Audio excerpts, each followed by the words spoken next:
Festive greetings, my wonderful jelly spoons, and today, on the very last day to create Christmassy content, I suppose I could create festive content next week, but it will be after Christmas. So, for the sake of argument, the last week of making Christmassy content, I decided to go back to the thing that I enjoy talking about possibly the most in the entire world, and that is the story and the lore of Peter Pan and the Neverland. So, to keep up with the festive theme then, I am going to smush the two together, and in today's video, I'm going to be talking about the concept of Christmas on the Neverland. Before we start, I will give you a nice festive little fact. See, festive, holiday season, it totally works, it totally counts. The story of Peter Pan that most of us are familiar with, the classic Peter Pan and the Darlings going to the Neverland story, that was first brought to the public in 1904 as a stage play. Yes, Peter was mentioned in The Little White Bird, the novel, a few years before, but the story that we all know, the main classic tale, was brought to the stage first before it was a novel. And it was first brought to the London stage at Christmas time, and it was then a wonderful tradition performed every year at Christmas, with a few exceptions. Since then, it has gone on to be a musical, a play, several interesting adaptations that have then been performed at all different times of year, but it is still a very popular pantomime, and it has its roots in Christmas time. So that's totally why these two things go together.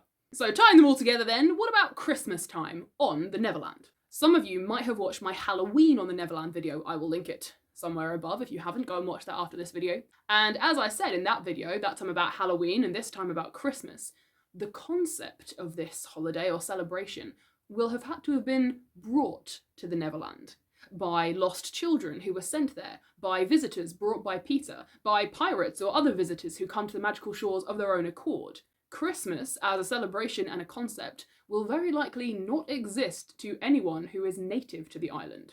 Which is a real shame because fairies truly love any excuse for a party. One of the big reasons for this is that the Neverland has no winter season. It's not like in Narnia where, unless Jadis the White Witch has been dabbling in it, the winter comes and then the spring comes and then the summer and the autumn and it goes round and round. Or like in our world, the real world, again, we have roughly 3 to 4 months of each season and they go round and round and continue on. The Neverland Island has all the seasons constantly, all the time.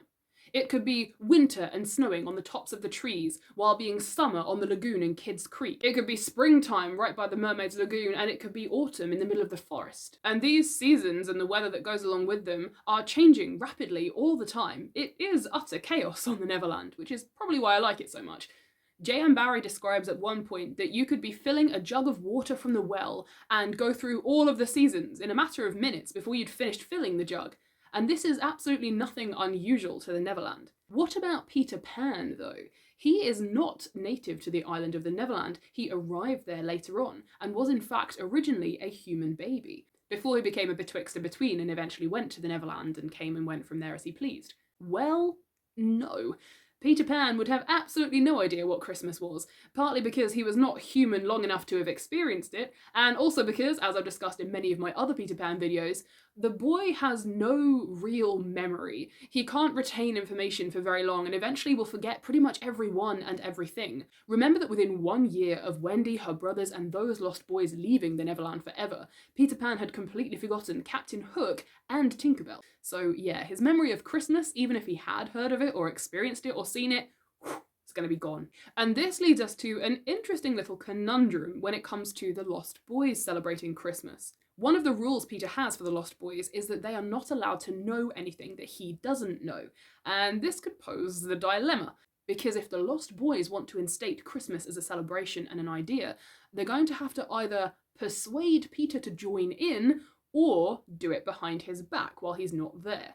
Now, the second option is not too problematic. Peter spends quite a lot of his time away from the Neverland, and the Lost Boys utilise this to their advantage. Trying to get Peter involved, that could be trickier. However, much like I said in the Halloween episode, I think if you could convince Peter that it was a big game, that would definitely be encouraging. So, imagining then that the Lost Boys or the pirates or some visitors, whoever it was, they have brought Christmas to the Neverland, how might that look? Well, I am going to be entering into the realm of guesswork here, based on a few things that I know from the story. First of all, remember that I said the seasons are constantly moving? Well, that could be part of the trickiness of it, but also it could be part of the game. Whether or not the Lost Boys do get Peter to join in isn't really relevant at this point, as it would work either way. But part of the fun of finding winter on the Neverland and celebrating Christmas in winter would be chasing it. Winter could stay in one place for days, hours, or maybe minutes.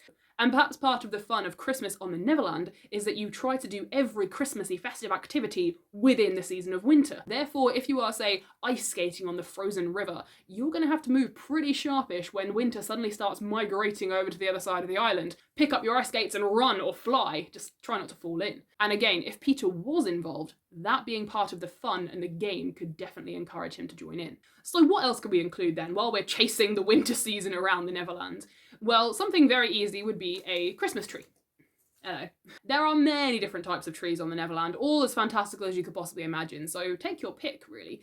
The Lost Boys could choose maybe the tallest tree on the island and decorate that by flying up and draping it with different baubles and decorations and things. More on decorating later. So yeah, they could choose the biggest, tallest tree, and then it will be stationary, and so it will move out of the season of winter as it comes and goes, but it could still be a very nice staple and centerpiece. Alternatively, if they were still living in the home under the ground, the Lost Boys could try to chop down a tree and drag it down there to be their Christmas tree.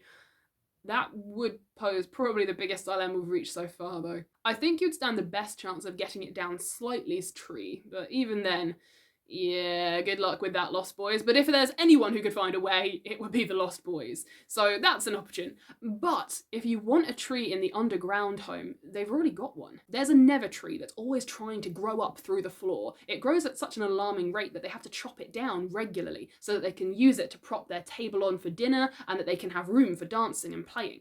If they let it continue to grow, then that could be their Christmas tree and they could decorate it inside. Of course, they'd have to be careful it didn't rupture their ceiling, but as long as they kept an eye on that and kept it well chopped away from the ceiling, I think they'd be all right. So they could have their own inbuilt Christmas tree there. Moving back now to the idea of decorations and things, I don't think this would be too difficult.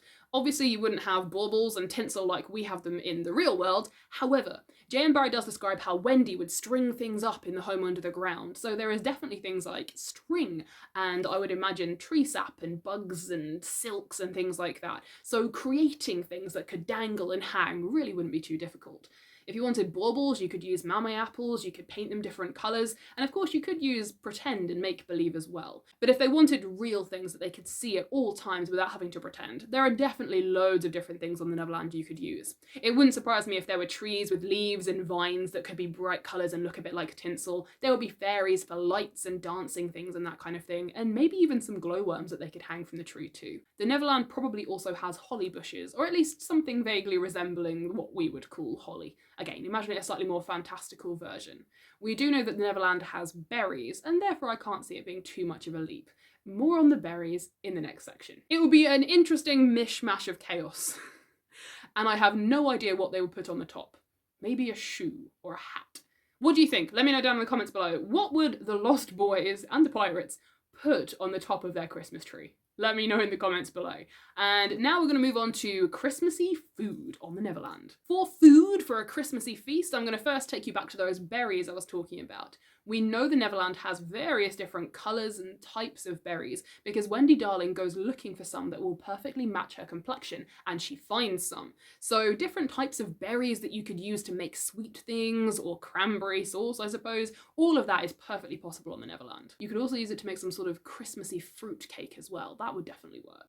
We know that there are different nuts on the island as well. At one point, Peter brings them for the Lost Boys to eat. So I can imagine there would be something very similar to chestnuts that they could roast over an open fire, that kind of thing. The Lost Boys are also very skillful hunters. They wear the skins of bears that they themselves have slain. So it would definitely be easy for them to hunt down something to have for their Christmas dinner. Yes, there would also be veggie options, don't worry. The Neverland also has things like yams. Therefore, I can't imagine things like potatoes for roasting and carrots and vegetables would be too difficult to find. You could use all of that to make gravy, you could add onion for stuffing, that kind of thing. Again, when I'm saying all of these fairly mundane and real foods, just imagine them with a bit of a Neverland sprinkling of fairy dust. Maybe the onion is bright purple and the potatoes are red, that kind of thing, and it's all just slightly more special.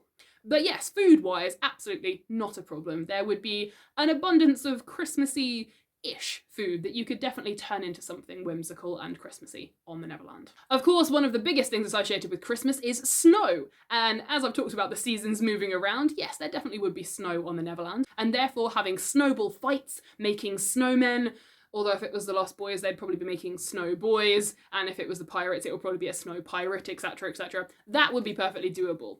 They could do snow angels, but as the Lost Boys don't seem to know what angels actually are, I think what they would do instead is they would move into shapes on the ground. They could sort of lie hunched over with their arms sticking out to make flamingos, that kind of thing. They could even make it a fun guessing game. They could all make a shape and they have to guess what animal they're each being, that kind of thing.